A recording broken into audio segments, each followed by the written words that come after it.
ADEC TV, conectado com você.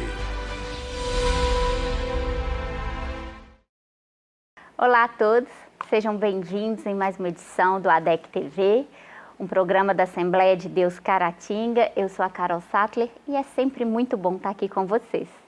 E hoje nós estamos iniciando o nosso novo trimestre, então é uma nova revista, um novo estudo nas nossas lições bíblicas, da nossa EBD.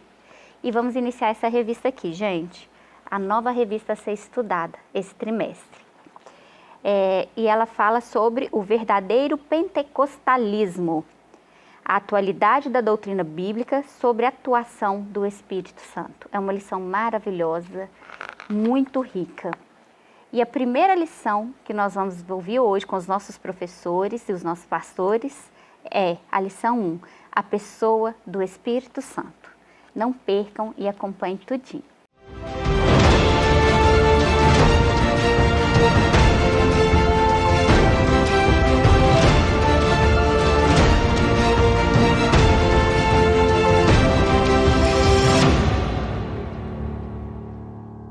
Saudações, você está na ADEC TV.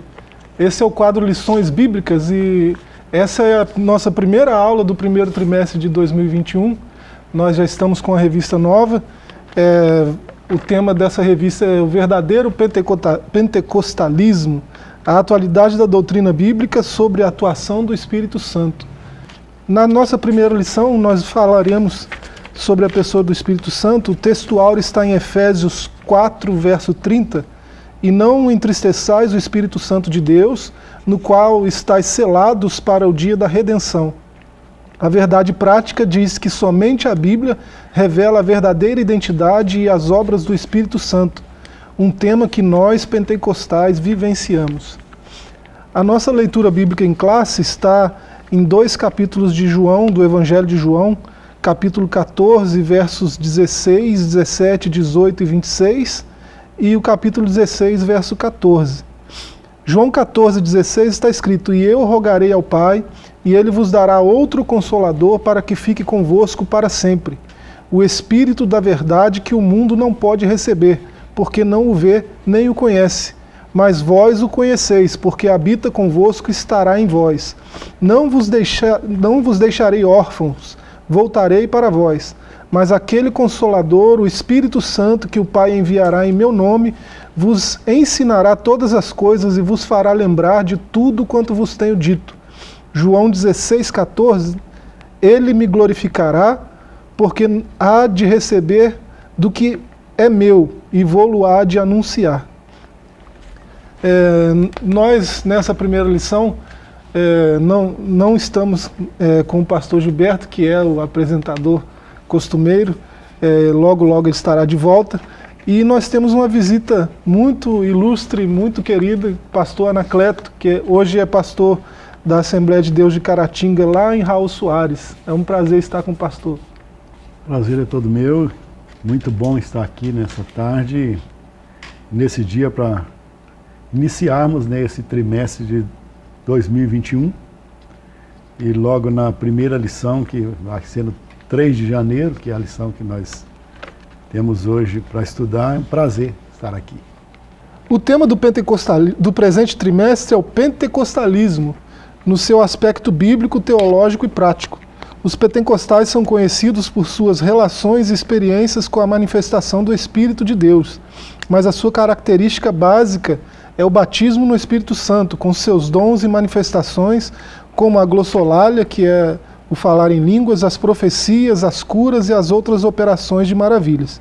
A primeira lição mostra uma visão geral sobre a pessoa do Espírito Santo e o que a Bíblia ensina sobre ele.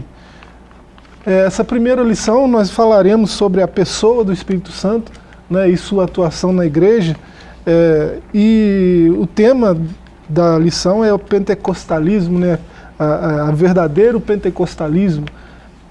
Seria interessante a gente falar que existem vários pentecostalismos, e o que nós estamos falando aqui é de acordo com a doutrina da Assembleia de Deus, que é a casa que publica o nosso comentário Lições Bíblicas.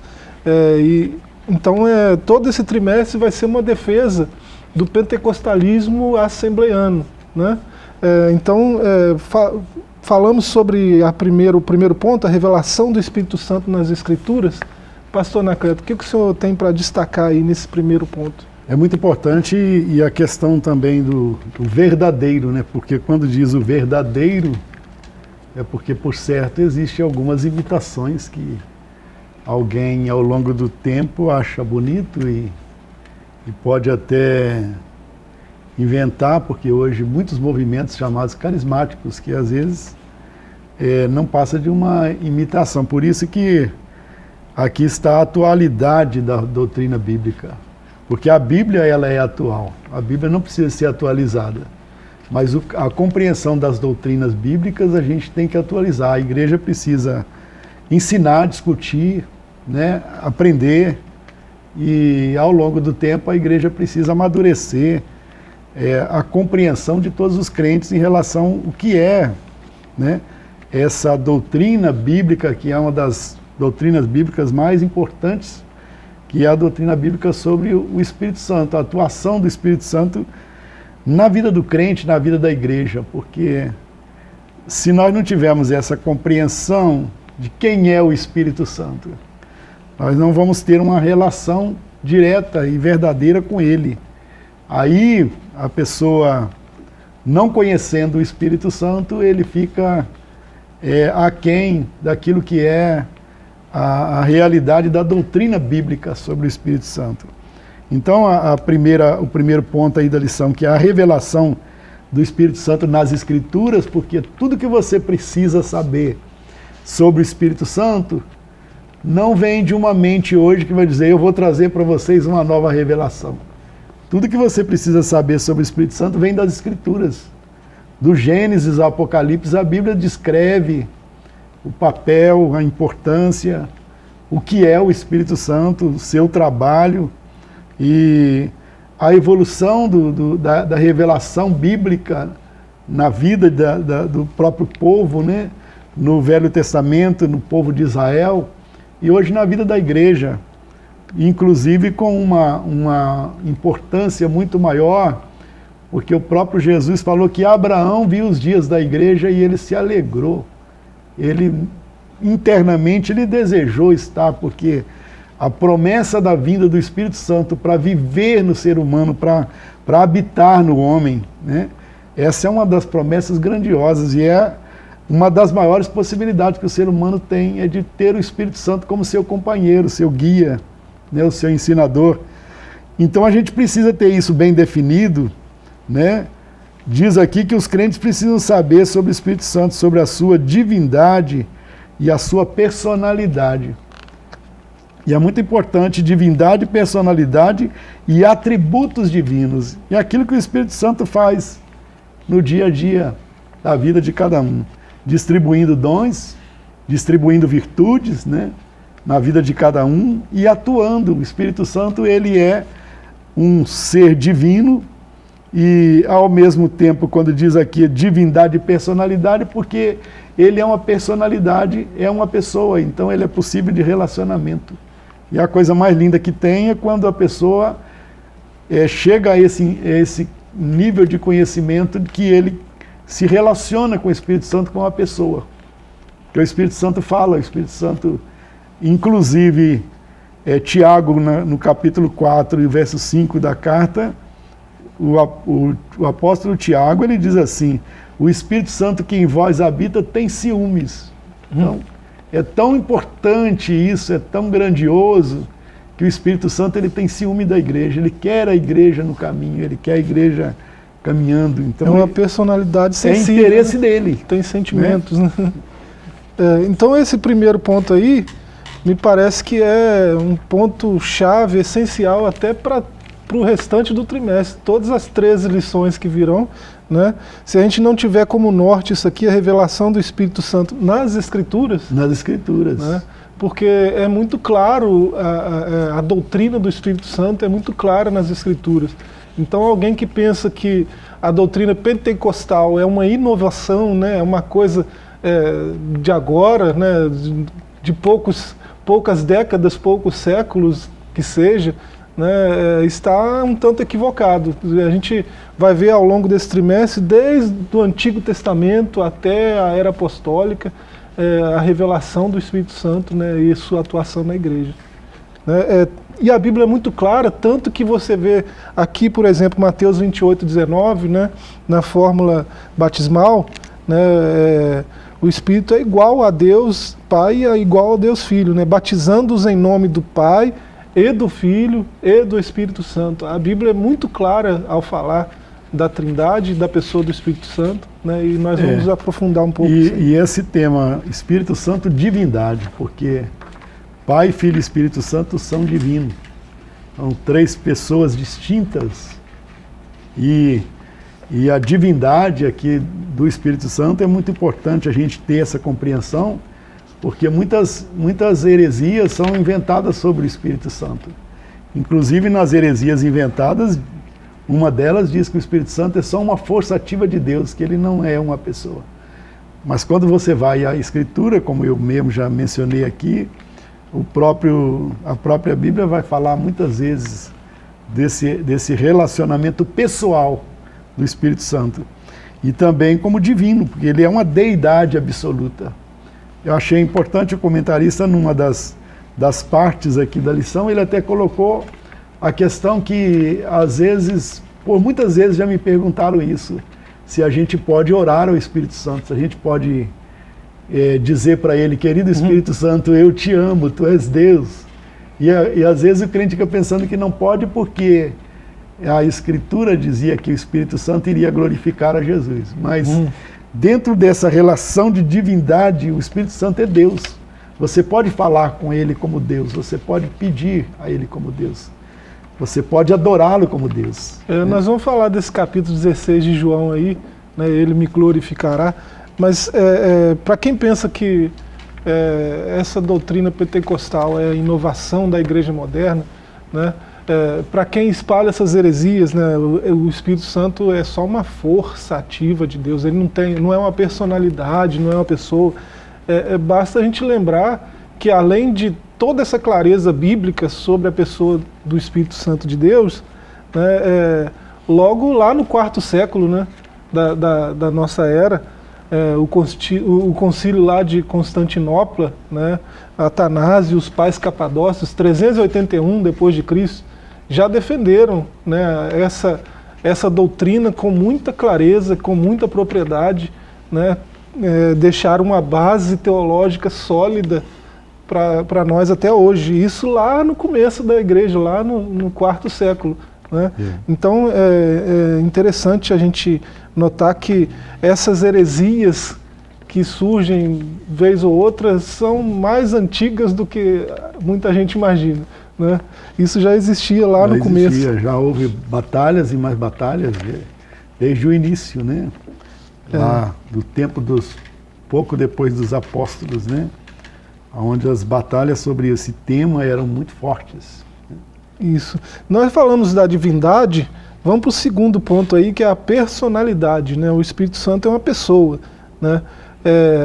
As Escrituras revelam os elementos constitutivos dessa personalidade. Os principais são o intelecto, a emoção e a vontade, entre os demais. O Espírito é inteligente e raciocina. A base está em 1 Coríntios 2, 10, 11, Romanos 8, 27. Ele tem emoção e sensibilidade, Romanos 15, 30, Efésios 4, 30. E é volitivo, isso é, tem vontade própria. Ele não permitiu que Paulo, com a sua comitiva, se dirigissem à Bitínia, Atos 16, 7. E tem outros atributos aí referentes à vontade do Espírito Santo. Né? 1 Coríntios 12, 11, por exemplo, né, que ele distribui, né, os seus dons, ele opera todas essas coisas, repartindo particularmente a cada um como quer. Ele tem sua própria vontade, é uma personalidade, né?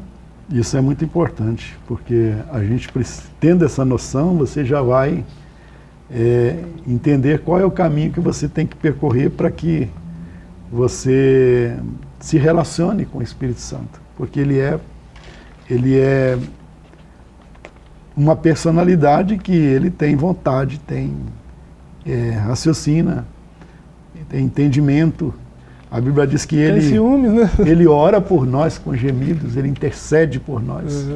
Na hora que a pessoa ora, que está naquele momento tão, às vezes, tão aflitivo, né, da vida, o Espírito Santo intercede com gemidos inexprimíveis. Então a vontade do Espírito Santo é se relacionar com a igreja. A igreja precisa entender isso, porque às vezes a gente sai até mesmo para ir a um culto, mesmo no templo, e a gente não leva essa mentalidade às vezes. Eu vou lá porque isso faz parte do culto que eu vou prestar a Deus, do relacionamento, né? Do relacionamento com Ele. O Espírito Santo, ele tem sensibilidade, porque o Espírito Santo, ele fala, mas o Espírito Santo ele é uma das coisas que o Espírito Santo não faz, é forçar a vida do ser humano. Os espíritos malignos não, eles entram sem pedir licença. O Espírito Santo é educado, ele só entra se a gente permitir. Isso que eu acho interessante. Isso é que eu acho lindo, porque o Espírito Santo, para falar comigo, ele não agride, ele não chega de forma... Ele poderia fazer, mas ele não faz. Ele tem sensibilidade e ele se entristece, né? Também quando a gente faz alguma coisa que aborrece a ele. E é muito importante a gente ter em mente que nós não podemos aborrecer o Espírito Santo. Se você aborrecer o Espírito Santo, ele é seu amigo, mas se você aborrecê-lo, ele vai se entristecer. E o Espírito Santo se entristecendo, o que a Bíblia ensina é que ele se retira, né? É um cavaleiro, né? A gente vê lá em Atos 8, né, os apóstolos tomam conhecimento de um grupo de pessoas que foram batizados e não receberam o Espírito Santo, né? Eles vão lá e oram, impõem as mãos e aquelas pessoas recebem o Espírito Santo. Eles só não tinham recebido porque ninguém falou para eles do Espírito Santo, ninguém ensinou. Ninguém mostrou, né, para eles. Né? Então, o Espírito Santo não é invasivo, ele não invade a mente de ninguém, o coração de ninguém, né? Ele entra só se ele for convidado, se ele for bem aceito. Né? E diz aqui que é repartindo particularmente, porque ele reparte a cada um. Não, o Espírito Santo não dá as mesmas coisas a todo mundo. A pessoa às vezes fica querendo o dom que o outro tem, a virtude que o outro tem. Mas o Espírito Santo trabalha na nossa vida de maneira particular. Individual. A cada um como lhe apraz. Particularmente, né? Como ele quer. Então, justamente esse particularmente como lhe apraz é porque é de acordo com o que eu abro o meu coração que o Espírito Santo atua em mim. Isso. Vamos falar, para fechar esse assunto aí, atributos divinos, né? O terceiro ponto. O Espírito Santo, além de ser Deus, né, e além de ser uma pessoa, essa personalidade, ele tem esses atributos divinos, todos eles, os comunicáveis e os incomunicáveis. Né? Atributos, é bom a gente lembrar também o que é, né? Atributo é uma qualidade que é inerente a uma coisa, é um sinal de distinção, né? O homem, por exemplo, o atributo do homem é aquilo que distingue o homem das outras criaturas. Por exemplo, o homem pensa, né? As outras criaturas não produzem pensamento, né? Não raciocinam. Então, o raciocínio é um atributo humano. E Deus tem seus atributos também, né? Onipotência, onisciência, né? Deus é eterno. E o Espírito Santo compartilha de todos esses atributos, né?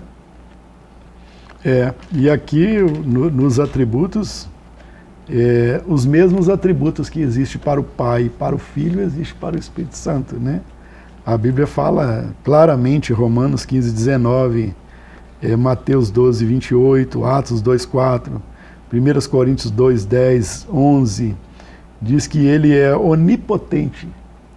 Ele é onipotente, ele é onipresente, e ele realiza prodígios, né? Então o Espírito Santo, ele tem todos os atributos divinos, atributos que existem no Pai e no Filho, existem no Espírito Santo, são os mesmos. O que coloca eles no mesmo nível de poder, de ação, né, e de Deus, porque esses atributos é que demonstra que ele é Deus, é que revela Deus. Sim. Né? Coisas que nenhum ser humano tem.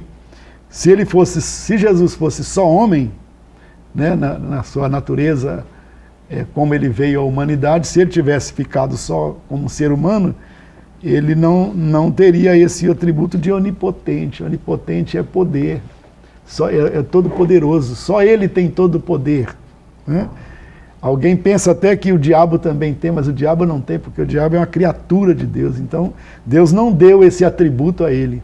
Alguns atributos divinos, Deus distribuiu ao homem também, como o amor, a bondade. A gente chama de comunicáveis. Essas coisas é os dons comunicáveis, é os dons que ele deixou também à disposição do homem. Ele dividiu um pouquinho, porque Deus é amor, mas ele deu um pouquinho do amor que ele é na essência para o ser humano também viver. Mas onipotência ele não distribuiu com ninguém. Onipresença, né, e onisciência, esses três ele não distribuiu com ninguém. Porque esses atributos são só Deus que tem. Se alguém dizer que existe um Deus, esse Deus tem que provar que ele tem esses atributos. E só Deus verdadeiro, Jeová, Deus verdadeiro, Deus da Bíblia, é que tem esse atributo de onipotente, onipresente e onisciente. Ele tem todo o poder sobre todas as coisas, ele controla todas as coisas, ele conhece todas as coisas porque ele tem toda a ciência e ele não está limitado ao espaço. Ele é onipresente, ele está em todo lugar ao mesmo tempo. Nós vamos para um breve intervalo, né? Não sai daí que a gente já volta falando mais sobre a pessoa do Espírito Santo, né? E como o Espírito Santo e Jesus Cristo se relacionam, por exemplo.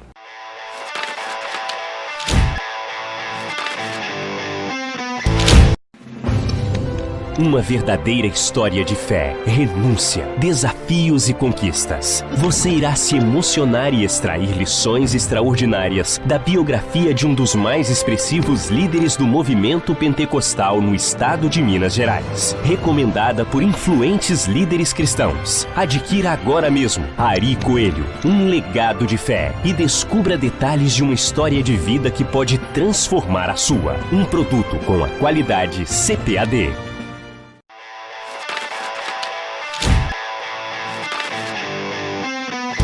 Voltamos com o nosso quadro Lições Bíblicas da ADEC TV.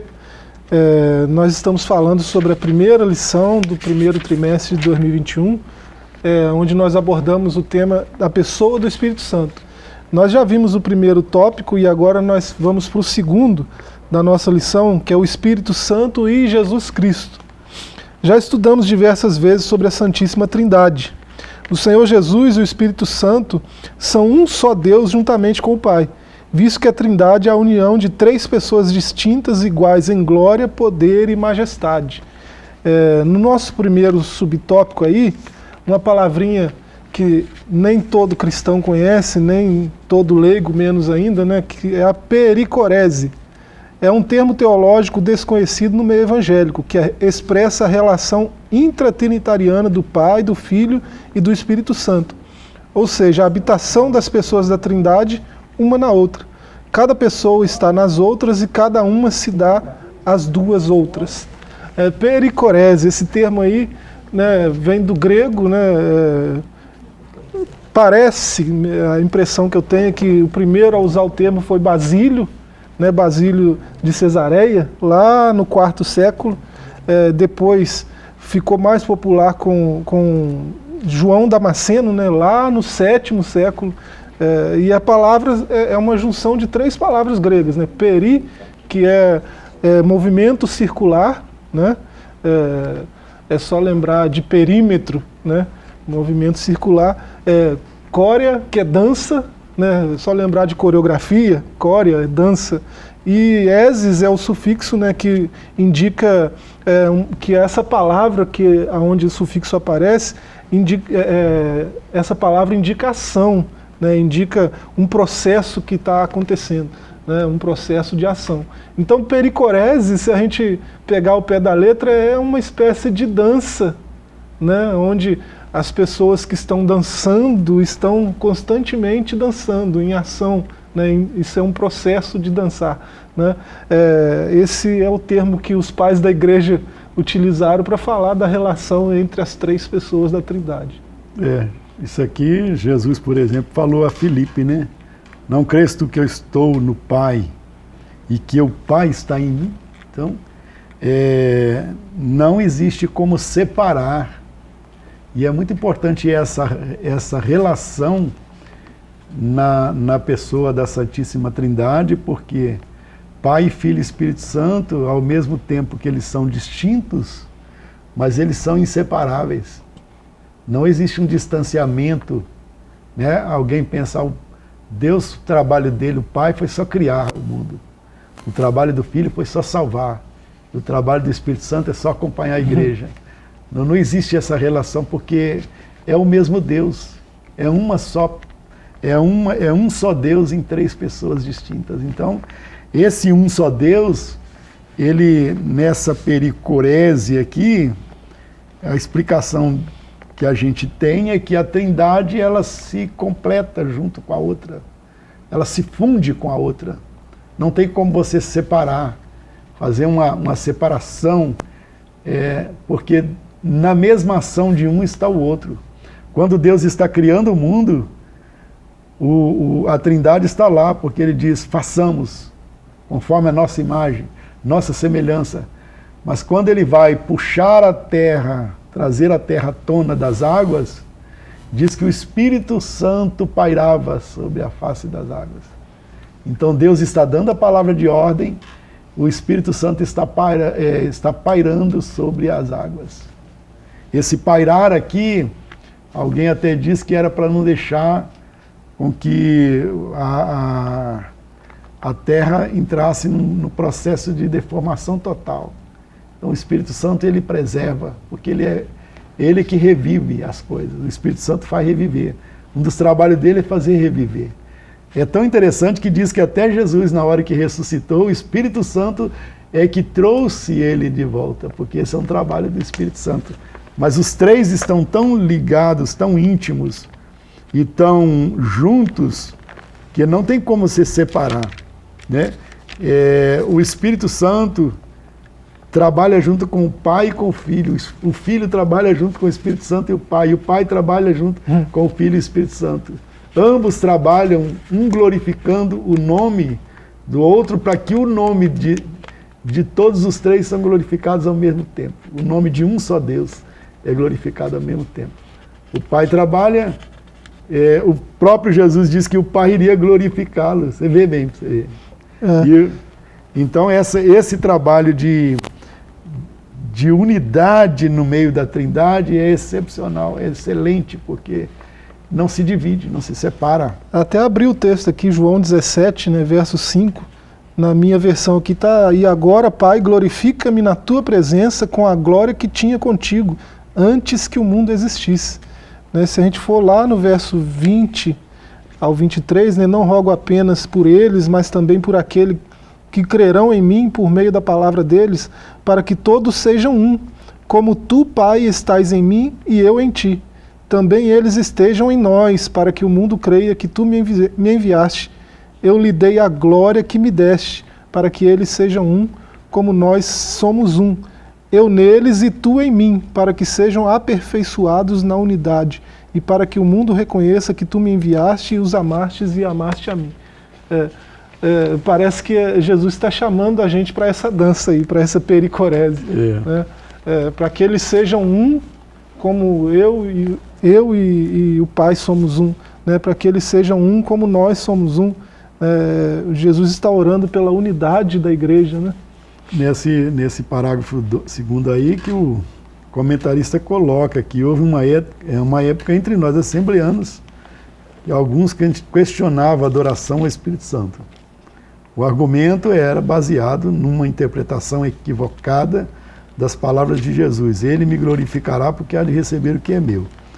Ainda hoje é comum ouvir alguém dizer que o Espírito Santo não deve ser adorado, porque é ele que glorifica a Cristo.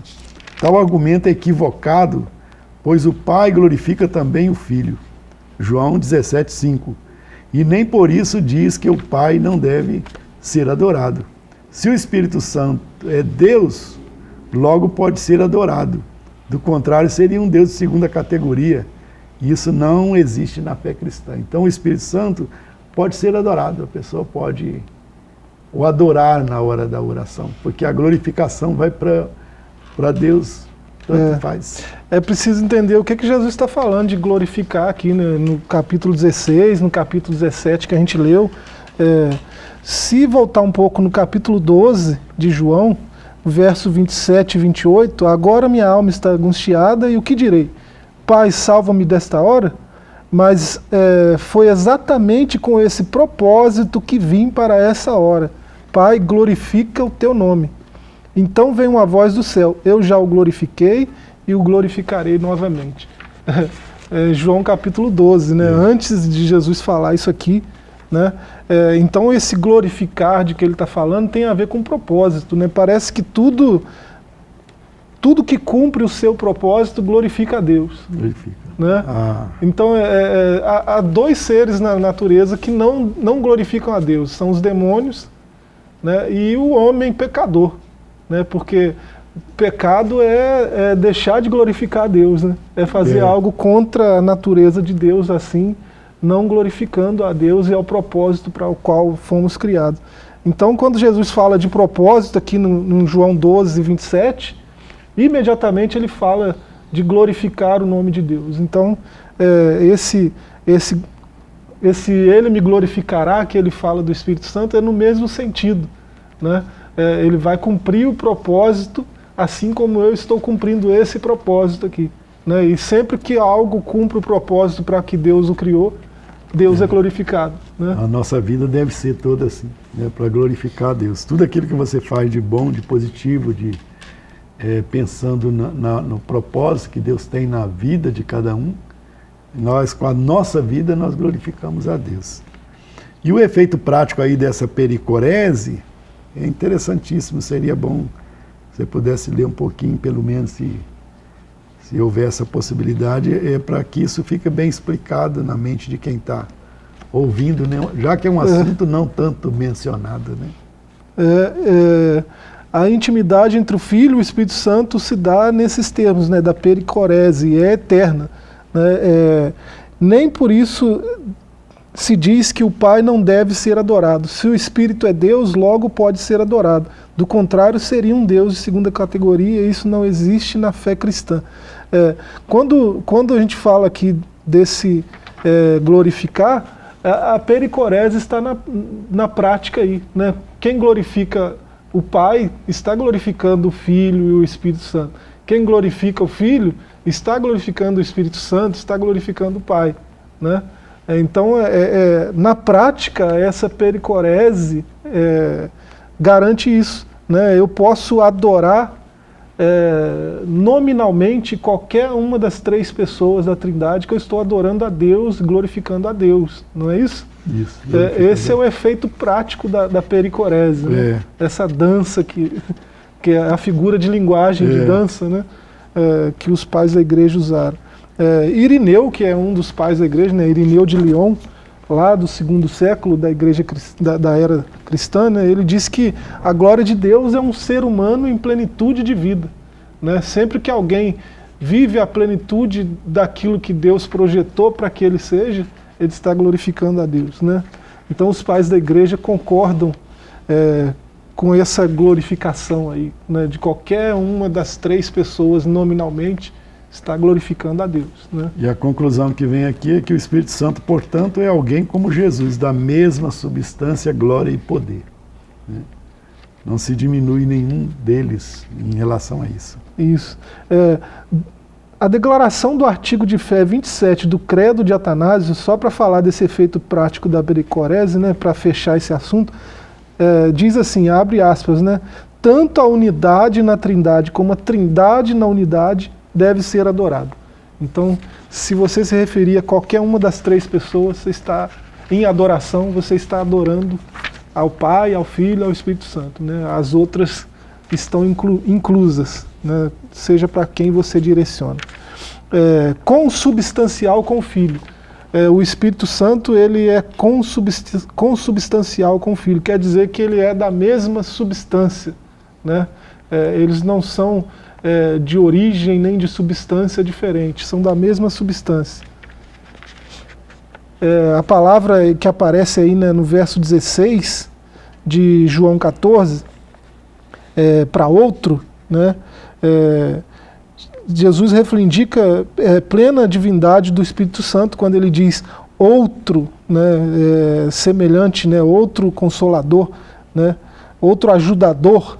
Ele está dizendo com esse outro que ele é da mesma substância, né, do mesmo tipo, né, da mesma natureza, da mesma espécie.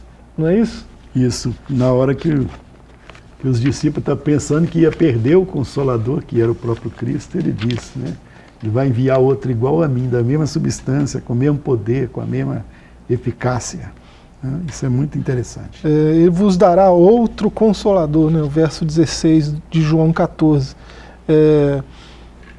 Romanos 8, 9, João 10, 30, e o próprio versículo 26 de João 14, além do versículo 16, todos comprovam essa mesma ideia da consubstanciação, né?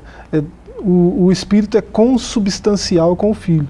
Ele tem a mesma natureza, espécie, categoria, qualidade, né? O termo usado aí no grego, né, alon parakleton. Alon parakleton. O alon é justamente para enfatizar isso, que é a mesma substância, a mesma natureza, que é igual, né, não tem distinção. Então ele é igual a Cristo. Vamos para o terceiro ponto, que nosso tempo já está quase findando, né? A gente tem pouco tempo pela frente e a gente precisa chegar à conclusão, né? O Espírito Santo age no mundo e no ser humano. A atuação do Espírito Santo não se restringe aos corações humanos. Ele age sobre a criação inteira. Ele atua no mundo e na igreja. Sua ação é ampla na vida humana, no passado, no presente e no futuro. Aí nós vamos ver em 3 subtópicos, né, a atuação do Espírito Santo no mundo, no plano divino da salvação e na vida humana. Como seria essa atuação do Espírito Santo no mundo? Esse Salmo 104 aí é muito importante e revelador, né? 104:30 diz que envias o teu Espírito e são criados, e assim renovas a face da terra. Esse é um trabalho excelente que o Espírito Santo realiza, né, no mundo, né?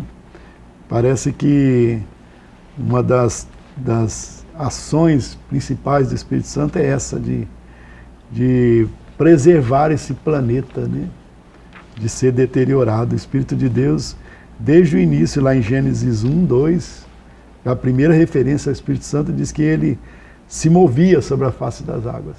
Ele estava ali presente, né? E ele continua como mantenedor e preservador de todas as coisas criadas. Deus criou e o Espírito Santo preserva, faz com que isso não vá ao caos total, né? O mundo não entra em caos total porque o Espírito Santo ele ainda preserva. Imagina o que seria, né, se não fosse essa atuação de preservar, né, de manter esse mundo, visto que o pecado estragou tudo, né? O pecado deteriorou não só a vida humana, como tudo em volta. Né? E desde o início, tanto no mundo como no plano divino da salvação, que é aí a continuação. Segundo tópico aí. Sem o Espírito Santo não há como o ser humano ser salvo, não há como a humanidade alcançar a salvação. A salvação não é algo descoberto pelo homem pela sua capacidade. E o próprio Jesus deixou isso bem claro, ele orando ao Pai, ele diz que graças te dou porque ocultaste essas coisas aos sábios entendidos e revelaste aos pequeninos. Então a salvação é algo revelado. Revelado por quem? Revelado pelo Espírito Santo. O plano de salvação traçado por Deus é o Espírito Santo revela o que é Deus no coração do ser humano. Esse é um trabalho excelente do Espírito Santo, revelar o próprio Deus no coração do ser humano. Pedro mostrou aí como que o Espírito Santo agiu, né, para conduzir essa história da redenção humana, desde a nação eleita, né, de Israel, né, lá em 1 Pedro 1, do verso 10 ao 12, e depois inspirando os profetas, dessa nação eleita, né, versos 19 ao 21, ainda de 2 Pedro, né, capítulo 1, verso 19 ao 21, E fala da presença em toda a história dos antigos hebreus, né, os 70 anciãos auxiliares de Moisés, lá em Números 11, 25, os heróis de Israel, né, todos eles, Otiniel, Gideão, Sansão, Davi, várias são as referências aí, Juízes 6:34, 14:6, 1 Samuel 16:13. Então, o Espírito é a primeira pessoa com quem o pecador tem contato quando vem a Cristo. Então, é evidente, né, a atuação do Espírito Santo no plano divino de salvação. Se a gente voltar lá desde a queda até hoje, a gente consegue perceber essa atuação, né? Ele atuou e capacitou, né? O Espírito Santo é que capacita. Principalmente nesse plano de Moisés, Moisés vai construir um tabernáculo, Deus dá a planta e Deus dá Deus dá a capacidade aos homens que iam fazer. Eles não eram profissionais daquela área, mas Deus vai capacitar, né? A Bíblia chama por nome alguns homens que Deus capacitou até mesmo para trabalhar naquela preparação, na fabricação do próprio tabernáculo lá. E é tão interessante isso, né? A gente Deus capacita. vê Bezalel, né? Deus encheu ele do Espírito. Oliabe e Bezalel. Deus capacitou. Para produzir arte, né? Eles não tinham aquilo, não era uma coisa natural deles, mas o Espírito Santo capacitou. E eles fizeram algo que foi sublime na história da humanidade. Então, é o Espírito Santo que capacita. Como capacitou a Otiniel, a Gideão, a Sansão, a todos esses homens. Sansão, enquanto ele viveu na presença de Deus, o Espírito Santo estava sobre ele. O dia que ele fracassou, ele ainda pensou que tinha força, mas o texto bíblico diz, não sabia ele que o Espírito do Senhor já havia se retirado. Que coisa, o Espírito Santo é que traz essa capacidade ao ser humano. Quando o Espírito Santo se retira, a força espiritual acaba. Quem pensa que essa doutrina do Espírito Santo é uma inovação, né, da igreja moderna, devia ler esses textos aí, né, Números 11, 25, Juízes 6, 34, Juízes 14, 6, 1 Samuel 16, 13, né? Vai perceber que o Espírito Santo sempre agiu em favor da redenção da humanidade, né? E sempre atuou assim de forma muito clara e muito ativa mesmo para que a redenção acontecesse, né? Até culminar lá no Evangelho, né, na pessoa de Cristo. Na vida humana, o Novo Testamento registra o início da dispensação da plenitude do Espírito. E essa nova era começou com a descida do Espírito Santo no dia de Pentecostes, Atos 2, do 1 ao 8. Essa descida foi para que ele ficasse conosco para sempre. Foi promessa de Jesus para a dispensação da igreja. João 14, 16. Nós vamos encerrar, porque o tempo já não nos permite falar mais, mas que bom que nós temos o Espírito Santo, né, pastor Anacleto? E é bom que Deus que abençoe a igreja, que nesse primeiro trimestre do ano de 2021 a gente possa desfrutar, né, dessas lições tão importantes e ver como que o Espírito Santo hoje, na atualidade, ele vai trabalhar na vida do ser humano. Deus abençoe toda a igreja que ouve e também a igreja que está atenta ao ensino da escola dominical, tão importante nesse trimestre primeiro do ano de 2021. Um ano que parece ainda a gente vê uma escuridão um pouco grande pela frente, né? Mas que o Espírito Santo possa trazer luz. Ele que está no controle. Deus nunca perdeu e nunca perderá o controle de todas as situações, porque Ele é Deus. Não se engane, né? O Espírito Santo ainda está agindo em nosso meio, ainda está agindo em favor da humanidade, da redenção da humanidade. Então, que esse ano que está só começando ainda, seja na sua vida repleto de bênçãos espirituais, né, vindas direto da pessoa do Espírito Santo que nós estamos estudando, né, começamos a estudar hoje. Continue com a gente nos próximos programas, espero que a gente se veja novamente. Até lá.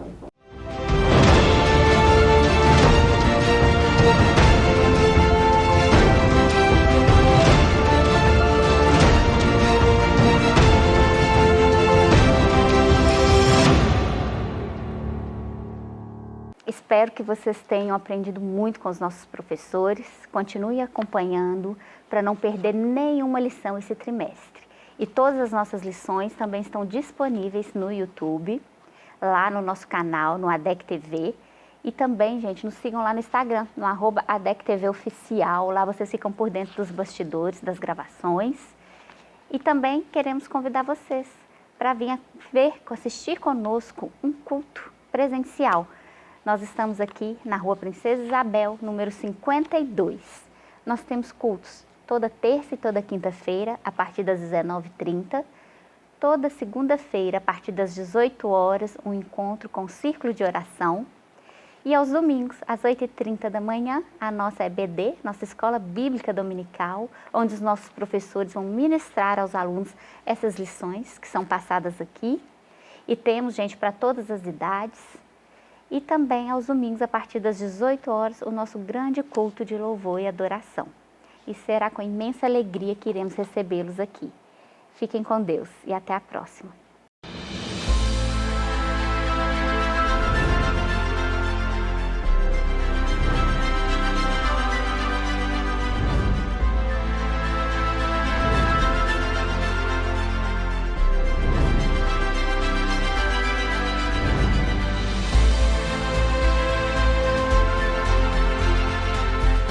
ADEC TV, conectado com você.